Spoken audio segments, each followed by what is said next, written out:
Hello student, welcome back to your channel Bright Side Commerce. आज हमारा topic रहने वाला है बिजनेस इन्वायरमेंट, पार्ट नंबर 3।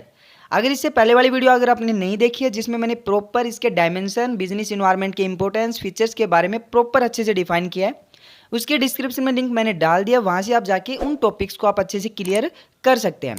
आज के टॉपिक्स हमारा इसके अंदर हम देखेंगे कि बिजनेस इन्वायरमेंट जो न्यू इकोनॉमी पॉलिसी लॉन्च की गई तो उस पर क्या इम्पैक्ट हुआ बिजनेस के ऊपर, यानी कि इंडस्ट्री के ऊपर क्या इम्पैक्ट हुआ, उसके बारे में प्रॉपर इसके अंदर स्टडी करेंगे। वीडियो को आप कंप्लीट देखना, टॉपिक्स के रिलेटेड बिल्कुल भी डाउट्स नहीं रहेंगे।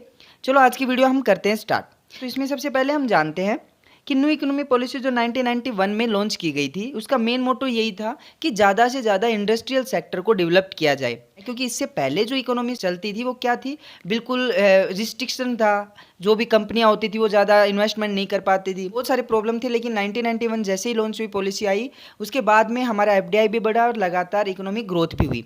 Economic reform the government of India announce new economy policy जुलाई 1991 में लॉन्च की, taking out the country out of economic difficulty, speeding up of development of the country. लगातार ये चाहते थे कि भाई कंट्री लगातार डेवलप हो, और जैसे ये लॉन्च हुई तो उसके बाद में कंट्री लगातार ग्रोथ हुई थी। तो इसमें सबसे पहले इसमें 3 पिलर्स बनाए गए थे, यानी कि न्यू इकोनॉमी पॉलिसी के 3 पिलर्स हमें बोल सकते हैं इन्हें। तो सबसे पहला था हमारा लिबरलाइजेशन, सेकेंड था हमारा प्राइवेटाइजेशन और थर्ड था हमारा ग्लोबलाइजेशन। तो लिबरलाइजेशन है क्या? It means the freeing of Indian industry from all unnecessary government control, restriction, abolishing licensing requirement।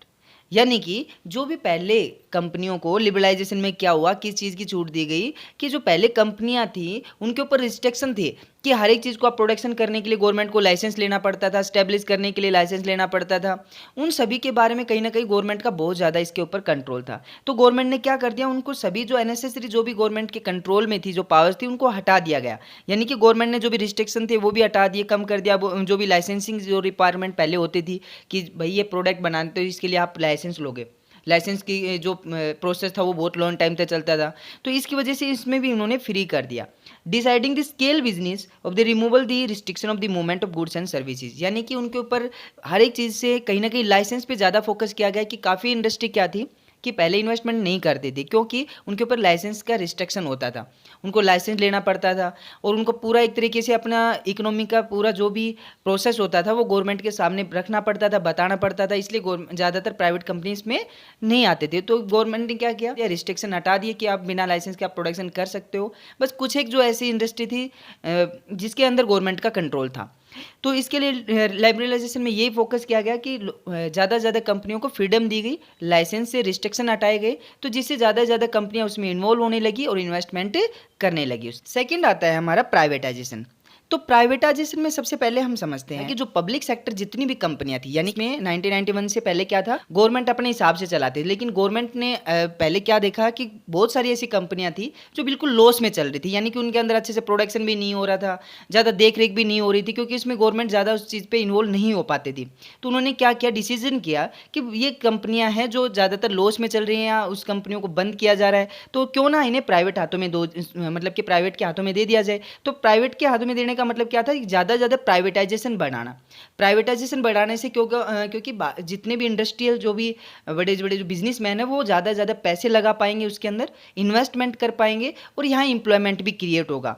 तो इन्होंने क्या किया, give the greater role of private sector in the nation, build up process and reduce role of public sector, यानी public sector ने अपना role कम किया और प्राइवेट सेक्टर का रोल बढ़ाना स्टार्ट कर दिया। डिसइन्वेस्टमेंट में मैनी पब्लिक सेक्टर अंडरटेकिंग, जितनी भी पब्लिक सेक्टर की जो कंपनियां थी जो गवर्नमेंट के अंडर में थी, उन्होंने क्या कर दिया, डिसइन्वेस्टमेंट करना शुरू कर दिया, यानी कि प्राइवेट का हिस्सेदारी ज़्यादा करनी स्टार्ट कर दी। मेन फोकस क्या था कि प्राइवेट सेक्टर को ज़्यादा ग्रोथ करवाना। आगे था थर्ड नंबर का था हमारा ग्लोबलाइजेशन। अब ग्लोबलाइजेशन में मेन टारगेट यही था कि हम ज़्यादा से ज़्यादा दूसरे देश के जो भी इन्वेस्टर होते हैं उनको यहाँ पे आने के लिए क्या करें, उनको नई पॉलिसी दी, अच्छे उनको छूट भी दी जाए जिससे वो यहाँ के इन्वेस्टमेंट करें। तो इससे होगा क्या कि वो जब दूसरे देश के लोग यहाँ आके बिजनेसमैन यहाँ की ज़्यादा से ज़्यादा इंडस्ट्री स्टेबल करेंगे, पैसे लगाएंगे, इन्वेस्टमेंट करेंगे, एफडीआई बढ़ेगा, तो यहाँ इंप्लॉयमेंट जनरेट होगी और इंडिया जो इकोनॉमी है वो ग्रोथ कर सकती है। तो globalisation word use of the describe the growing interdependence and the world's economic cultural, population, brought out the cross-border trade and goods and services, technology, flow of the investment, people and information। भाई हम ज़्यादा हम बाहर विदेशों में अपनी जो technology है, हमारा जो इंफॉर्मेशन है, वो बाहर विदेशों में हम एक्सपोर्ट कर सके और वहाँ से जो न्यू टेक्नोलॉजी है कम कॉस्ट में प्रोडक्शन बन जाए तो इम्पोर्ट कर सके उन सभी टेक्नोलॉजी को। तो इससे इन्वायरमेंट पे, इकोनॉमी पे, इंडस्ट्री पे क्या इम्पैक्ट हुए उसके बारे में हम प्रॉपर करके इसमें डिस्कस करते हैं। तो impact of government policy change on business industry पे क्या इम्पैक्ट पड़ा, गवर्नमेंट पॉलिसी ने जैसे 1991 में चेंजमेंट आया तो उससे क्या क्या इम्पैक्ट हुआ। तो सबसे पहला इम्पैक्ट पड़ा इंक्रीजिंग कंपटीशन। भाई कंपटीशन बढ़ गया क्योंकि बहुत सारी प्राइवेट कंपनियां इन्वॉल्व होनी स्टार्ट कर दी। प्राइवेट कंपनियों में क्या हो गया, कंपटीशन बढ़ना स्टार्ट हो गया। Licensing and entry of the foreign firms Indian market and increase the level of the competition with Indian firms. इससे क्या हुआ कि जो इंडिया की जो पहले बिजनेस थे या इंडस्ट्री थी उनको कंपटीटर मिल गई, यानी कि विदेशों से बाहर से यहाँ पे इन्वेस्टमेंट होना स्टार्ट हो गया, बाहर की कंपनियां यहाँ पे स्टैब्लिश हो गई, छूट मिल गई, लिबरलाइजेशन हो गया, प्राइवेटाइजेशन, एफडीआई बढ़ना स्टार्ट हो गया। तो वहाँ की कंपनियां यहाँ से कम्पीट करने लग गई, यानी कि यहाँ की इंडस्ट्रियों को एक तरीके से कंपटीशन फेस करना पड़ा। तो इससे ज़्यादा कंपटीशन इंक्रीज हो गया इंडस्ट्री सेक्टर में। दूसरे नंबर पे मोर डिमांडिंग कस्टमर्स।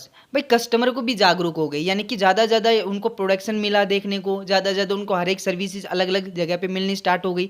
तो क्या हो गया, ज़्यादा डिमांड भी कस्टमर की ज़्यादा करने लगी, यानी कि new customer more aware and maximum information of the market as a result which now market customers buyer जो भी ओरिएंटेड होते हैं now product and are the produce and keep the mind the demand of the customer.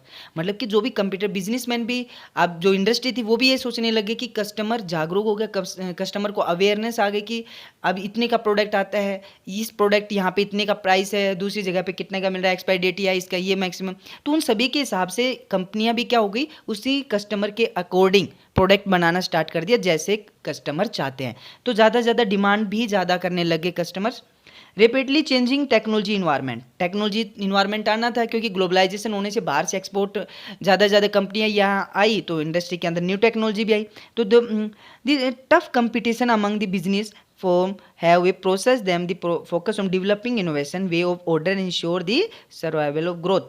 यानी कि उनका एक तरीके से लगातार चेंजेज आए। पहले हमारे क्या थे कि यहाँ पे ज़्यादातर टेक्नोलॉजी नहीं थी, पहले जैसे चल रहा था वैसे चल रहा था, लेकिन बाहर से जैसे कंपटीटर आए, न्यू इंडस्ट्री आई, टेक्नोलॉजी का यूज करना स्टार्ट कर दिया और ज़्यादा फेयरनेस, मतलब कि ज़्यादा अच्छे गुड्स ज़्यादा सोसाइटी के लिए या कस्टमर के लिए बेटर से गुड और अच्छी कम प्राइस के अंदर टेक्नोलॉजी आने से ही संभव हो पाया। अगला आता है हमारा need for developing human resources.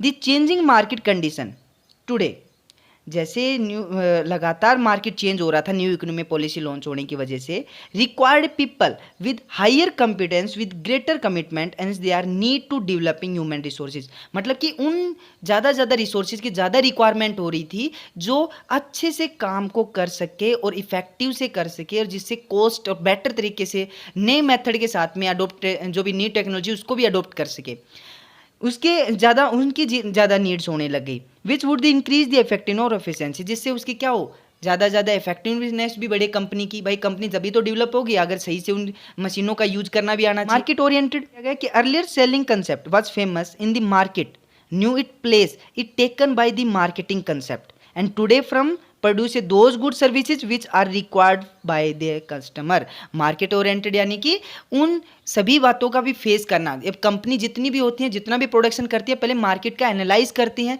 कि फ्यूचर में इस चीज़ की डिमांड आएगी।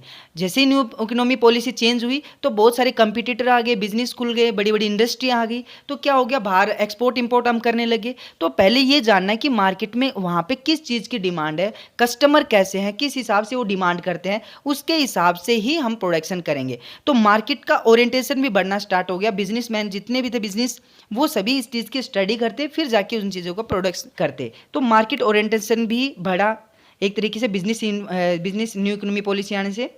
Necessity for change, the working business from was more regulated due to extents of regulatory and stable policy and business practices. मतलब कि अब ये हो गया कि न्यू पॉलिसी आ गई तो सभी बिजनेस को ये नेसेसरी होगा कि भाई उसको चेंजमेंट तो करना पड़ेगा। अगर चेंजमेंट नहीं करेंगे तो बिजनेस खत्म हो जाएगा, इंडस्ट्री खत्म हो जाएगी, एक तरीके से लॉस में चले जाएंगे। तो इसलिए ये नेसेसरी भी बन गया सभी बिजनेस में, सभी इंडस्ट्री के लिए कि उसको न्यू इकोनॉमी पॉलिसी के अकॉर्डिंग उन्हें चलना पड़ेगा। तो इस अकॉर्डिंग उन्हें बदलना जरूरी हो गया। इस सब के बारे में हमने प्रॉपर डिस्कस किया। आई होप आपको अच्छे से समझ में आ गया होगा।